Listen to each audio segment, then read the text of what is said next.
अस्सलाम वालेकुम जनाब, कैसे मिजाज है। इतवार का रोज़ है, चाय का कप है, मैं हूँ और आप हैं। और आज हम बिल्कुल मुख्तलिफ बात करेंगे। इसकी वजह क्या है अभी देखते हैं। जनाब, ये जो बड़े भाइयों जैसे दोस्त होते हैं ना, ये भी कमाल ही होते हैं। देखिए, आज बात कुछ और करनी थी, एक साहब ने एक बात कर दी, सब कुछ बदल गया और हम चाय, पहली मोहब्बत, चीनी और इतवार पे बात ले बैठे। अभी बताता हूँ कि ये गुफ्तगू का मौजू चाय के कप के साथ आज बना कैसे। लेकिन उससे पहले ज़रा ये देख लें कि परसों हम क्या बात करने वाले हैं।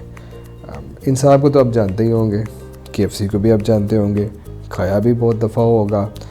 इनसे जुड़ी हुई बहुत सारी बातें भी हैं और उन बातों से बहुत सारे नताइज भी निकाले जाते हैं। हम इनकी कहानी को एक डिफरेंट ज़ाविये से देखेंगे और देखेंगे किस तरह से बहुत सारी बातें सिर्फ कमर्शियल इंटेंट के तहत मशहूर कर दी जाती हैं और इनकी बातों में से और कामयाबी में से, अगर वो कामयाबी है तो जिस तरह से बताई जाती है उस तरह से, उसमें से हमने क्या सीखना है, और अगर वो कामयाबी नहीं है तो उसमें से हमने क्या सीखना है।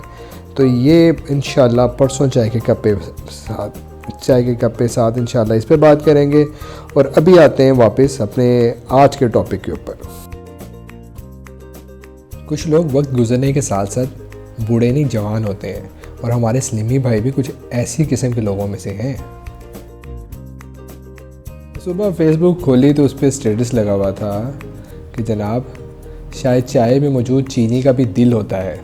अगर इसके होते हुए कोई और स्वीट खाएं तो वो चुपचाप अपना जायका लेकर कहीं और चली जाती है और इसके बाद सब कुछ फीका फीका सा लगने लगता है। बिल्कुल जैसे एक के होते हुए दूसरी मोहब्बत करें तो पहली मोहब्बत भी चुपचाप अपनी मिठास लेकर कहीं चली जाती है। मैंने सलीमी भाई से फ़ौरन कहा कि जनाब, आज की चाय का कप आपकी मीठी बात के साथ ही होगा। तो ये शुरू हुआ तो फिर सोचा कि जितने चाय पे 5-6 अशार याद हैं, क्यों ना आपको सारे सुना दिए जाएं।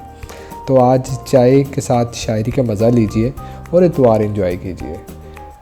याद करूँ तो एक शेर याद आता है कि दिल के बहलाने को कुछ तो चाहिए, चाह ना सही चाय ही सही। वाह वाह, क्या बात है यार, चाह ना सही चाय ही सही।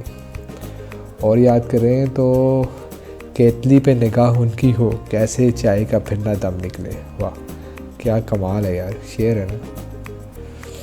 और याद करें तो कहते हैं कि जी, एक चाय है कि मैसेज नहीं पढ़ने देती और एक मैसेज है कि चाय नहीं पीने देता। क्या डिजिटल दौर का शायर है, कमाल कर दिया भाई साहब, डिजिटल शायर। आगे देखें तो कितनी प्यारी बातें हैं उसकी, सर्दी के मौसम में चाय जैसी। बहुत खूबसूरत शेर है यार। महसूस करें ज़रा सर्दी का मौसम और उसमें धूप और हल्की हल्की सी तमाज़त महसूस हो रही हो और इसी तरह से चाय की तलब हो रही हो और सर्दी का वक्त, सर्दियों की शाम हो, इतवार का रोज़ हो, मैं और आप चाय पी रहे हो और चाय पे शायरी पे बात कर रहे हो। आगे देखते हैं। परसों बाद चाय वाले ढाबे पे गया तो चाय वाले ने कहा, जनाब चाय के साथ क्या लेंगे। लंबा सांस लिया और कहा, पुराने यार मिलेंगे क्या। भाइयों, मेरा दुख तो आजकल कुछ ऐसा ही है, पुराने यार मिलते ही नहीं। और जब पुराने यार हमें ढूंढते हैं तो हमारे पास वक्त नहीं होता। बस ज़िंदगी ऐसी ही भाग रही है, लेकिन फिर भी ढूंढ ढांढ के हम चाय के कप पे बैठ के आपके साथ मिलने का बहाना निकाल ही लेते हैं। आगे देखें।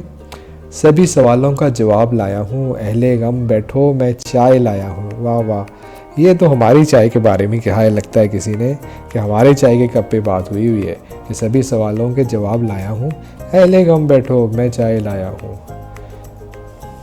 और जनाब, आखिर में जाते जाते आपको पैगाम दे दें, आपको ख़ुद भी इल्म होगा कि चाय का एहतराम करना चाहिए, क्योंकि ये तमाम मशरूबात की मुर्शिद है।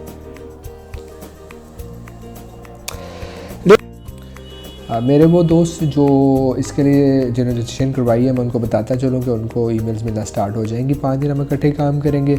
और मेरे वो दोस्त जिन्होंने अब इसमें आना चाह रहे हैं और अब ये आज जश्न करवा रहे हैं तो उनके लिए से मैं माज़रत खा हूँ, लेकिन मेरा ये वादा है कि मैं इसको अल्लाह ताला की फजलो करम से इंशाल्लाह एक हफ़्ते बाद या शायद 15 दिन बाद इस प्रोग्राम को दोबारा लेके आऊँगा। पहले से बेहतर होगा क्योंकि इस दफ़ा वाले तजर्बात भी उसमें शामिल होंगे। कल हम नई मुलाकात नहीं हो सकेगी क्योंकि कुछ मसरूफियत है, परसों इंशाल्लाह मिलते हैं। तो तब तक के लिए अल्लाह हाफ़िज़। अल्लाह ताला जब भी मिलाएं बेहतरीन हाल में मिलाएं और बेहतरीन तरीके से मिलाएं। अल्लाह हाफ़िज़ जी।